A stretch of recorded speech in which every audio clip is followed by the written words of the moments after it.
ألا بذكر الله تطمئن القلوب. بسم اللہ الرحمن الرحیم۔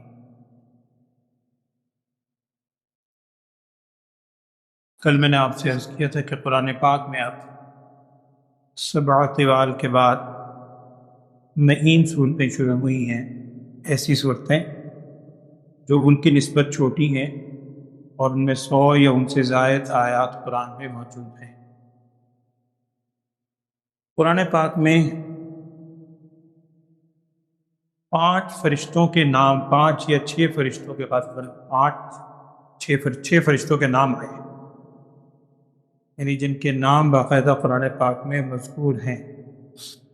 آج ان میں سے 5واں نام آپ نے سنا ہے اور ان کے نام پر پوری صورت ہے۔ 4 فرشتوں کے نام تو پہلے پارے میں آپ نے سنے ہیں، ایک ہی جگہ پر تقریباً وہ چند آیات کے فرق سے موجود ہیں۔ وہ 4 نام کون سے ہیں؟ ایک تو حضرت جبرائیل اور میکائیل، من کان عدوا لجبریل و میکال، بالکل شروع کے اندر پہلے پارے کے اندر یہ دونوں نام، اور اسی سے پہلے حضرت سلیمان علیہ السلام کے واقعے میں ہاروت اور ماروت۔ وما انزل علی الملکین، قرآن کہہ رہا ہے ملک، فرشتے، وما انزل علی الملکین ببابل ہاروت و ماروت، ہاروت ماروت جبرائیل میکائیل 4، اور 5ویں آج جو سورت شروع ہوئی ہے سورہ رعد، یہ رعد بجلی کی کڑک کو بھی کہتے ہیں اور فرشتے کا نام بھی ہے۔ یہ آج آپ نے وہ سورت ان کے نام پر ہے 5واں، اور 6 فرشتے ہیں آگے آپ غالباً 25ویں پارے میں سورہ زخرف میں آئے گا، جو جہنم کے داروغہ ہیں، جہنم کے جو نگران فرشتے ہیں مین، ان کا نام ہے مالک۔ یا مالک لیقضی علینا ربک قال انکم ماکثون، اللہ معاف فرمائے جہنمیوں کے بارے میں وہاں آئے گا، آپ پڑھیں گے کہ وہ کہیں گے اے مالک، یعنی مالک سے اللہ کو مراد نہیں دے رہے ہیں، ان فرشتے کو پکاریں گے۔ آگے بھی الفاظ ہیں لیقضی علینا ربک، آپ اپنے رب سے کہیں ہمارے لیے فیصلہ فرما دیں، قال انکم ماکثون، وہ کہیں گے تم یہی ٹھہرنے والے۔ تو یہ 6 فرشتے ہیں جن کے نام قرآن میں مذکور ہیں، ان میں سے ایک کے نام پر آج صورت ہے سورہ رعد۔ سورہ رعد سے پہلے جہاں سے آج آپ نے منزل شروع کی ہے، سورہ ہود کا آغاز ہوا تھا کل، اس سورہ ہود کا بقیہ حصہ آپ نے سنا۔ سورہ ہود کے بارے میں ایک واقعہ تو نہیں کہہ سکتے، ایک جملہ لکھا ہے کتابوں میں۔ ایک موقع پر بعض صحابہ نے پوچھا، صدیق اکبر رضی اللہ عنہ نے یا کسی اور صحابی نے پوچھا رسول صلی اللہ علیہ وسلم سے کہ آپ صلی اللہ علیہ وسلم، آپ کی بظاہر ہمیں یعنی ظاہری حالت میں کچھ بڑھاپے کے آثار محسوس ہو رہے ہیں، بڑھاپے کے کچھ آثار ہمیں محسوس ہو رہے ہیں، اس کی کوئی خاص وجہ ہے؟ تو اس حدیث کا مفہوم ہے، رسول صلی اللہ علیہ وسلم نے ارشاد فرمایا، مجھے سورہ ہود اور اس جیسی صورتوں نے بوڑھا کر دیا۔ سورہ ہود اور اس جیسی یعنی جس میں اس نوعیت کے مضامین ہیں، انہوں نے مجھے بوڑھا کر دیا۔ آج سورہ ہود میں آپ نے بالکل ابتدائی تراویح کے اندر وہ واقعات پڑھے، وَإِلَىٰ عَادٍ أَخَاهُمْ هُودًا وَإِلَىٰ ثَمُودَ أَخَاهُمْ هُودًا وَإِلَىٰ مَدْيَنَ أَخَاهُمْ شُعَيْبًا، حضرت قوم سمود کی طرف صالح علیہ السلام، قوم ہود کی طرف حضرت ہود علیہ السلام، قوم عاد کی طرف آئے، پھر قوم مدین کی طرف شعیب علیہ السلام۔ تو وہ سارے انبیاء علیہ السلام کے واقعات ہیں، اور پھر خالی واقعات نہیں، ان لوگوں نے پھر انبیاء علیہ السلام کی جب مخالفت کی تو اللہ تعالیٰ کی پکڑ ان پر کیسے آئی، کیسے اللہ کا عذاب آیا۔ تو اس چیز سے رسول صلی اللہ علیہ وسلم بہت پریشان تھے کہ میری امت بھی تو نہیں مان رہی، میری امت بھی نہیں مان رہی، کہیں میری امت کی بھی ایسی حالت تو نہیں ہو۔ امت کی خاطر اس کیفیت کی وجہ سے اور اس بوجھ کی وجہ سے آپ صلی اللہ علیہ وسلم پر بڑھاپے کے آثار آئے۔ تو یہ سورہ ہود اسی میں سے ہے، تو آج آپ نے سنی الحمدللہ۔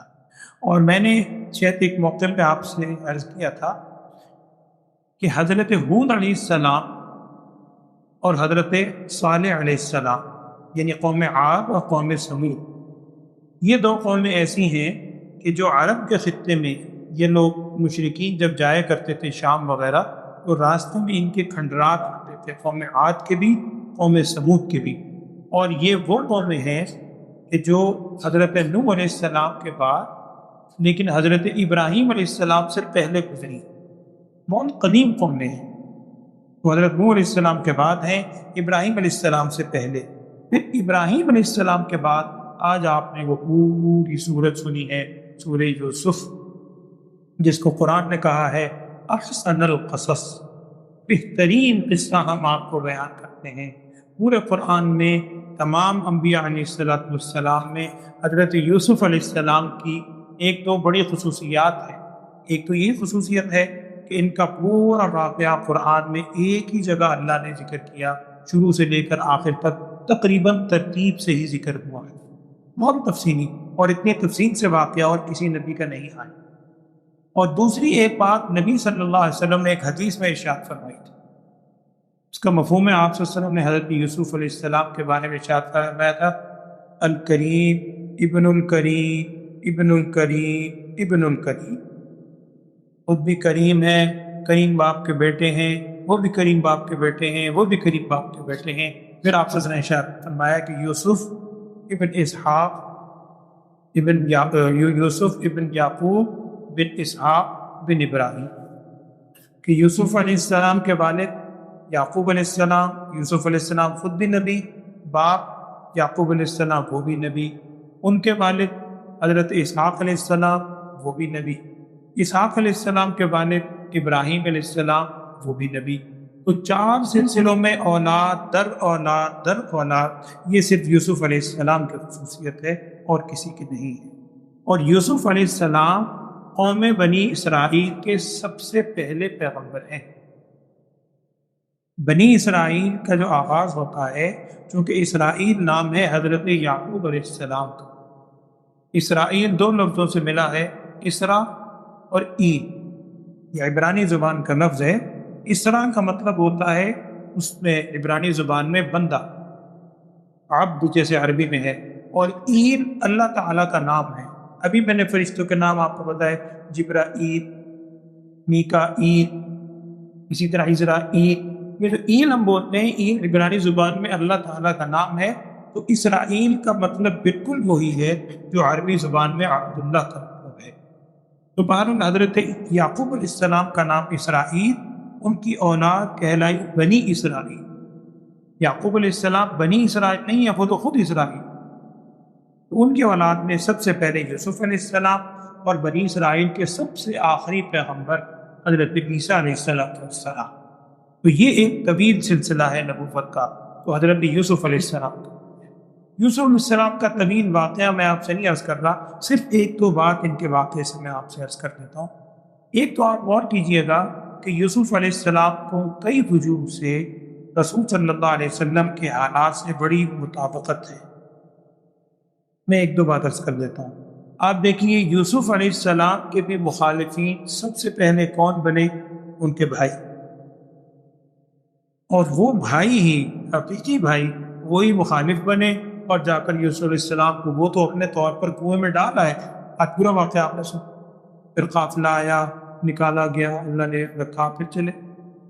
ایک تو یہ، اسی طرح رسول صلی اللہ علیہ وسلم کے بھی سب سے پہلے مخالفین کون تھے؟ اپنی برادری، اپنے قریش کے لوگ، اپنے چچا ابو لہب اور دیگر لوگ سب سے بدترین مخالفین میں تھے، اپنی برادری تھی۔ دوسری بات یہ ہے کہ بعد میں جب حضرت یوسف علیہ السلام کو اللہ تعالیٰ نے وہ مقام دیا اور یوسف علیہ السلام ان کے اوپر ایک طرح سے حاکم کے طور پر آئے، وہی سارے بھائی آئے، تو یوسف علیہ السلام ان سے کیا کہا؟ جاؤ، آج آپ نے الفاظ سنے، لا تثریب علیکم اليوم یغفر اللہ لکم وہو ارحم الراحمین۔ یوسف علیہ السلام کا قول ہے یہ، اور یہ بالکل وہی جملہ ہے جب فتح مکہ ہوا، یہی ساری برادری تھی، یہی سارے مخالفین تھے جو بدر میں بھی آئے، احد میں بھی آئے، خندق میں بھی آئے، ویسے بھی نہیں چین سے بیٹھے۔ صلح حدیبیہ جو ہوئی اس کو عمرہ نہیں کرنے دیا، لیکن جب نبی صلی اللہ علیہ وسلم فتح مکہ کے موقع پر آئے اور ان سب کے اوپر آپ صلی اللہ علیہ وسلم کو دسترس حاصل ہوئی، تو اس وقت رسول صلی اللہ علیہ وسلم نے یہی جملہ ارشاد فرمایا تھا جس کا مفہوم ہے آج میں تم سے وہی کہتا ہوں جو میرے بھائی یوسف علیہ السلام نے اپنے بھائیوں سے کہا تھا، جاؤ لا تثریب علیکم اليوم، آج تم سے کوئی بات پوچھ نہیں ہے، یغفر اللہ لکم، اللہ تمہیں معاف فرمائے، وہ بہترین رحم کرنے والا ہے۔ تو یہ مناسبت اگر آپ غور کریں تقریباً وہی واقعہ رسول اکرم صلی اللہ علیہ وسلم کے ساتھ بھی پیش آئے۔ اصل میں اس کے شان نزول کے طور پر مختلف واقعات لکھے ہیں۔ بعض حضرات نے لکھا ہے کہ اہل مکہ نے سوال کیا رسول صلی اللہ علیہ وسلم سے، اور مکے کے لوگ یثرب وغیرہ جایا کرتے تھے، وہاں اہل کتاب سے سن کر آئے یوسف علیہ السلام کا واقعہ صاحب، اور آ کر رسول صلی اللہ علیہ وسلم سے اس انداز میں انہوں نے سوال کیا امتحان کے طور پر، اور ان سے کہا یہ بتائیں کہ یعقوب علیہ السلام یا بنی اسرائیل ان کا اصل وطن تو تھا شام، مصر کے اندر یہ کیوں آباد ہوئے؟ مصر میں آنے کا ان کا سبب کیا بنا تھا؟ یہ جو بنی اسرائیل آئی تھی یعقوب علیہ السلام ان کی اولاد یوسف علیہ السلام، یہ کیسے یہاں آ کر آباد ہوئے؟ خود چونکہ معلومات لے کر آئے تھے، اب امتحان کے طور پر مانتے تو تھے کہ رسول صلی اللہ علیہ وسلم، اب جب پوچھا تو اللہ تعالیٰ کی طرف سے کہا گیا لوگ پوری تفصیل سن کہ یہ سبب بنا تھا کہ یوسف علیہ السلام وہیں تھے، کنویں میں ہی تھے، کنویں سے نکل کے مصر پہنچے، مصر کے بازار میں فروخت ہوئے، عزیز مصر کے پاس ٹھہرے، پھر سارے بھائی مصر آئے، پھر یوسف علیہ السلام کے 11 بھائی، اس سے بنی اسرائیل کے 11 اور 12 یوسف علیہ السلام 12 قبیلے بنے، پھر آگے وہی قبیلے آگے چل کے بنی اسرائیل کے بنے۔ موسیٰ علیہ السلام کے بارے میں وہی ہے، آپ نے پڑھا ہے کہ جب موسیٰ علیہ السلام نے عصا مارتے تھے پتھر میں سے 12 چشمے نکلے تھے، اور یہاں علماء نے لکھا ہے 12 چشمے اس لیے کہ ہر قبیلے نے اپنا اپنا چشمہ منتخب کر لیا تھا، تو وہ 12 برادریاں اسی وقت ہوئی تھی، یہ وہاں آئے۔ پھر موسیٰ علیہ السلام کو جب حکم ہوا تھا فرعون کے دربار میں کہ یہ بنی اسرائیل ان سے بیگار میں کام لیتا ہے، فرعون ان سے ان کو آزاد کرے، اور پھر حکم ہوا کہ دوبارہ اپنے علاقے شام میں جا کر آباد ہوں۔ تو یہ سارا واقعہ اس میں بیان ہوا کہ کس طریقے پر یوسف علیہ السلام مصر پہنچے، ان کو جواب دیا گیا۔ پھر آپ اور کیجیے یوسف علیہ السلام کی جو قمیص ہے، 3 باتیں آج ہی تقریباً آپ نے اسی قمیص کے حوالے سے سنی، عجیب و غریب واقعات۔ قمیص کیا؟ قمیص قرآن میں لفظ قمیص ہو قد من دبر قد من قبل فصدقہ، اسی سے فیصلہ ہو رہا۔ سب سے پہلے تو آج آپ نے الفاظ سنے ہیں کہ وہ آئے بجا اباہم عشاء یبکون، اور وہ یوسف علیہ السلام کی قمیص کو بدم کذب، وجاءوا علی قمیصہ بدم کذب، جھوٹا خون لگا کر جب یوسف علیہ السلام کو ڈالا تو جھوٹا خون لگا کر لے آئے کہ جی بھیڑیا کھا گیا ہے، سارا بات ہے قرآن۔ اب یعقوب علیہ السلام نے اس قمیص کو دیکھتے ہیں، روتے ہیں، آنکھوں سے لگاتے ہیں محبت میں، اسی میں حضرت یعقوب علیہ السلام کی بینائی چلی۔ کہاں تو وہ قمیص خون آلود تھی، بینائی گئی۔ پھر بڑے ہوئے یوسف علیہ السلام عزیز مصر کے پاس پہنچے، ظاہری بات ہے وہ قمیص تو نہیں ہے لیکن ہے قمیص ہی۔ وہ کیا ہے؟ وہ بچے نے جب گواہی دی تھی وشہد شاہد من اہلہا، جب عزیز مصر سے باہر نکلے تو بچے نے یہی کہا تھا ان کا نہ قمیص ہو، قمیص دیکھ کے فیصلہ کر، اگر قمیص سامنے سے پھٹی بھی ہے قبول، تو پھر یوسف علیہ السلام جھوٹے ہیں، وہ عورت سچی ہے، اور وہی کانا قمیص قد من دبر، اگر پیچھے سے قمیص پھٹی ہوئی ہے پھر یوسف علیہ السلام سچے ہیں، قمیص کو دیکھ کر فیصلہ ہوا۔ اور تیسرا، آج ہی آپ نے قمیص کا تیسرا واقعہ سن کہ جب وہ آخری میرے خیال میں تراویح کے اندر 16ویں یا 17ویں تراویح میں، کہ جب یوسف علیہ السلام کو بھائیوں نے جا کر کہا بعد میں کہ جی آپ کے والد، آپ کے کیا ان کے بھی والد تھے، کیا کیفیت ہوگی، وہ نابینا ہو گئے، یوسف علیہ السلام نے قمیص بھیجی تھی، یہ قمیص لے جاؤ۔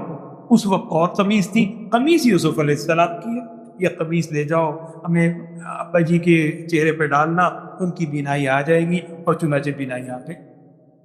عجیب و غریب یوسف علیہ السلام کی قمیص۔ وہ ایک ہمارے بزرگ ایک دن شعر پڑھنے لگے، خیر ہے تو وہ ذرا اور نوعیت کا، لیکن مجھے ویسے ذہن میں آ گیا، میں سنا دیتا ہوں یوسف علیہ السلام کے حوالے سے۔ انہوں نے لکھا، وہ فرمانے لگے کہ بن سنور کر تو جو نکلا خلق دیوانی ہوئی، میں عرض کر رہا ہوں ذرا کچھ مفہوم کوئی اور نہ سمجھے. بن سنور کر تو جو نکلا خلق دیوانی ہوئی، جامہ زیبی سے تیری کس کس کی عریانی ہوئی، صورت یوسف نے کیا کیا گل کھلائے مصر، صورت یوسف نے کیا کیا گل کھلائے مصر میں، چاک دامانی سے پیدا پاک دامانی ہوئی. وہ جو دامن چاک ہوا تھا اسی چاک دامانی سے پیدا پاک دامانی ہوئی، صورت یوسف نے کیا کیا گل کھلائے مصر. تو وہ قمیص کی عجیب کیفیت ہے. آج آپ نے وہ قمیص قمیص قمیص، اور ظاہری بات ہے اس سے سچا کوئی واقعہ ہے ہی. سب سے سچا واقعہ قرآن کہہ رہا ہے احسن القصص، سب سے سچا واقعہ اس کے اندر موجود ہے.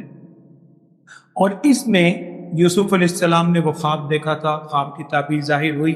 اس سے ایک چیز اور سمجھ لیں کہ بعض لوگ آج کل نوجوان خاص طور میں نا بڑے بے چین ہو جاتے ہیں اگر کوئی خواب دیکھا ہے. اب تو ہر ایک سے خواب نہیں ذکر کرنا چاہیے، اچھا خواب اللہ کی طرف سے ہوتا ہے.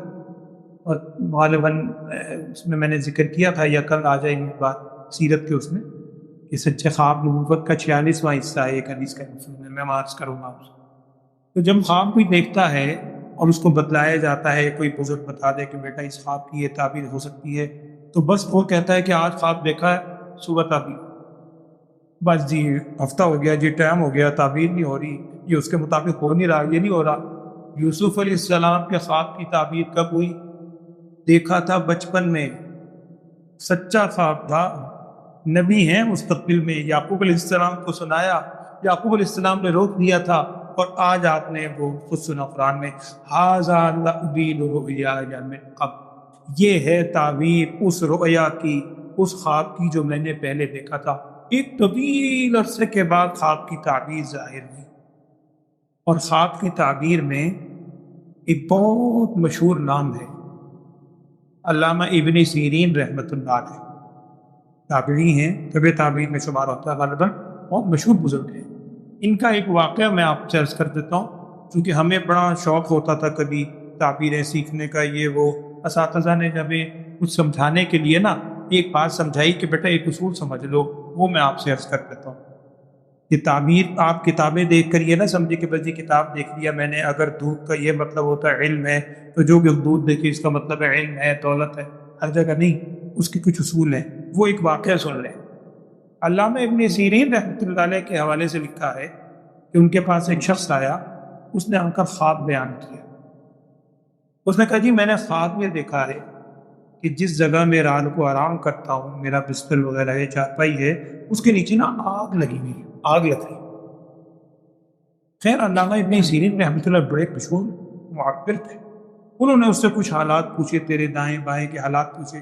انہوں نے کہا ایسا کرو فوری طور پر نہ اس جگہ کو خالی کر، سامان نکالو، مجھے خطرہ ہے تمہیں کوئی نقصان ہونے والا ہے. خیر وہ بڑی عقیدت سے آیا تھا، اس نے سامان نکالا. اللہ کی شان صرف 1-2 دن کے اندر ہی اس کے کمرے کی چھت گر گئی. وہ چونکہ نکل چکا تھا بچ گیا. بڑا خوش ہوا، بڑی دعائیں دی کہ جی یہ تو حضرت نے بڑی اچھی تعبیر بتائی. اچھا یہ شاگرد جو سامنے بیٹھے ہوئے تھے جیسے ہم جیسے کوئی ہو، وہ کہہ لو جی ہمیں بھی پتہ چل گیا، پھر تو اگر آگ چلتی بھی دیکھے تو بس وہاں سے دوڑ لگا دو، نقصان ہو جائے گا. اچھا کچھ عرصہ گزرا، ایک اور شخص آیا، بالکل یہی خواب اس نے بیان کیا، بالکل یہ کسی اور علاقے سے اجنبی. اس نے کہا جناب میں نے خواب دیکھا ہے کہ جہاں میں مثلا رہتا ہوں نیچے نا آگ لگی ہوئی ہے. اب وہی شاگرد ہنسنے لگے، لو جی یہ تو ہمیں بھی پتہ. خیر علامہ ابن سیرین رحمۃ اللہ نے 2-4 سوال پوچھے اور کہا کہ بھائی جہاں تم نے آگ لگی ہوئی دیکھی ہے نا نیچے، اس جگہ کو کھود کے دیکھ، مجھے لگتا ہے تجھے کو خزانہ ملے، تجھے کوئی خزانہ ملے. اب وہ بندہ ادھر سے اب ہو گیا کھودا، باقی خزانہ نکلا. اب یہ بالکل ایک خواب اور تعبیر بالکل الٹ. اب وہ شاگرد وہی کسی نے کہا کہ حضرت یہ کیا، کسی کو خزانہ دے دیا، کسی کی چھت گروا دی. کہنے لگے میں کون حکم دینے والا. انہوں نے پھر سمجھایا جو ہمارے استاد صاحب نے فرمایا. کہنے لگے بیٹا اگر خواب کی تعبیر سوچ سمجھ کے دیا کرو، ویسی کتاب دیکھ کے نہ دے دو. علامہ ابن سیرین رحمۃ اللہ علیہ نے کہا کہ بھائی وہ جو پہلے شخص آیا تھا نا، تم حالات تو دیکھو. وہ پہلا شخص آیا تھا، میں نے اس سے اس کا علاقہ پوچھا، گرم علاقے سے آیا تھا. جن دنوں میں خواب دیکھا تھا انتہائی گرمی کا موسم، میں نے کہا شدید گرمی میں گرم علاقے میں خواب دیکھا ہے آگ اور بستر کے قریب، میں نے کہا یہ تو کوئی اچھی علامت نہیں ہے، آج کل کے لوگ آگ سے دور بھاگتے ہیں، کیوں بھاگ رہے ہیں گرمی کے اندر؟ میں نے کہا اس سے ذرا پیچھے آ گیا، میں نے تو اندازے لگایا تھا باقی اللہ دینے والا ہے، کہہ لے کہ یہ جو شخص آیا ہے یہ انتہائی ٹھنڈے علاقے کا ہے، انتہائی سرد موسم ہے، آج کل موسم دیکھو اس علاقے میں، آج کل تو لوگ انگیٹھیاں کھینچ کھینچ کے بسترے پہ رکھتے ہیں کہ نیچے انگیٹھی جلاتا ہوں نیچے آگ رکھ دو، میں نے کہا آگ دیکھنا آج کل کے ماحول میں تیرے لیے یہ بڑی اچھی علامت ہے، یہ تو کوئی اچھی چیز ہو سکتی ہے، اور میں نے اندازہ لگایا وہ اچھی چیز میں، تو یہ تعبیر ایسے نہیں ہوتی۔ بہرحال یوسف علیہ السلام نے خواب دیکھا، اس کی تعبیر ہوئی، اور صحابہ کرام میں لکھا ہے حضرت ابوبکر صدیق رضی اللہ تعالیٰ عنہ بہترین معبر تھے خواب کی تعبیر، اور بھی حضرات کا لکھا ہے۔ بہرحال یہ خواب کی بات تھی، تو اس میں حضرت یوسف علیہ السلام کا خواب مکمل ہوا اور آپ نے بھی سنی۔ دوسرا بس آخری بات یہ ہے جو میں نے ابھی آپ سے عرض کیا، سورۃ رعد، ایک آیت اگر آپ کو یاد ہو جائے، مجھے آیت نمبر اس وقت یاد نہیں ہے، کہ جہاں سورہ رعد کا دوسرا رکوع آتا ہے، سجدے والی آیت ہے، بلکہ بچے سامنے بیٹھے بیٹھا قرآن اگر کھولا ہوا ہے تو اس میں دیکھیں سورہ رعد میں دوسرے رکوع میں سجدہ آتا ہے، سجدے سے ذرا اوپر کی طرف جائیں، دو آیتیں اوپر، موبائل میں قرآن کھول کے سنتے ہیں تو وَيُسَبِّحُ الرَّعْدُ، یہاں لکھا ہوا آیت نمبر بتا دیں بس، یہ آیت نمبر آپ ذہن میں رکھ لیں۔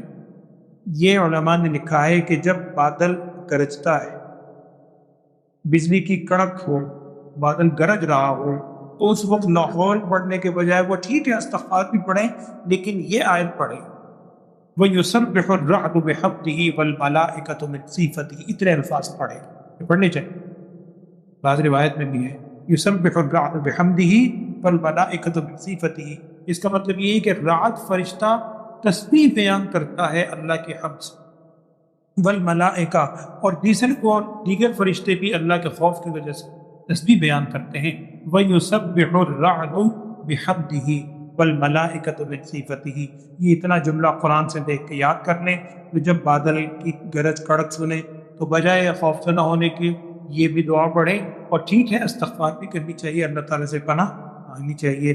یہ رعد فرشتے ہیں جو بادل وغیرہ کے انتظامات پر مقرر ہیں، حضرت میکائیل علیہ السلام تو ہیں بارش وغیرہ۔ آیت نمبر 13 ہے، بتا رہے جزاک اللہ، سورہ رعد کی آیت نمبر 13 یہاں سے شروع ہوتی ہے وَيُسَبِّحُ الرَّعْدُ بِحَمْدِهِ وَالْمَلَائِكَةُ مِنْ خِیفَتِهِ، تو اس کا تھوڑا سا جملہ آپ پڑھ لیں۔ بہرحال سورہ یوسف کا واقعہ تھا، وہ آپ نے اس سے پہلے بھی سن کا ہے، کل انشاءاللہ کچھ عرض کروں گا۔ اللہ تعالیٰ ہمیں عبادت کی توفیق دی ہے، تو بڑی قدر والی راتیں ہیں، دن بھی اور رات بھی، اللہ ہمیں خلوص سے عبادت کی توفیق دی۔ الحمدللہ رب العالمین، اللہم صلی علی سیدنا و مولانا محمد وعلی آل سیدنا و مولانا محمد وبارک وسلم۔ اللہم یا شافی الامراض اشف مرضانا یا قاضی حاجاتنا۔ کل بھی میں نے آپ سے عرض کیا تھا، ایک دوست بار بار تقاضا کر رہے ہیں، ان کی اہلیہ کینسر کی پیشنٹ ہے، بیمار ہیں، ان کے لیے دعا فرمائے، اللہ تعالیٰ انہیں کامل صحت عطا فرمائے، اللہ انہیں بھی اور تمام بیماروں کو صحت والی زندگی عطا فرما۔ یا اللہ تو نے محض اپنے فضل و کرم سے یہاں حاضری کی توفیق بخشا ہے، قرآن سننے پڑھنے کی، یا اللہ اس کو اپنی بارگاہ میں قبول فرما، ہماری تمام عبادات میں خلوص عطا فرما، ہر عبادت میں یا اللہ نام و نمود ریاکاری سے ہم سب کو محفوظ فرما۔ وصلی اللہ تعالی علی خیر خلقہ سیدنا و مولانا محمد وعلی آلہ وصحبہ اجمعین، آمین برحمتک یا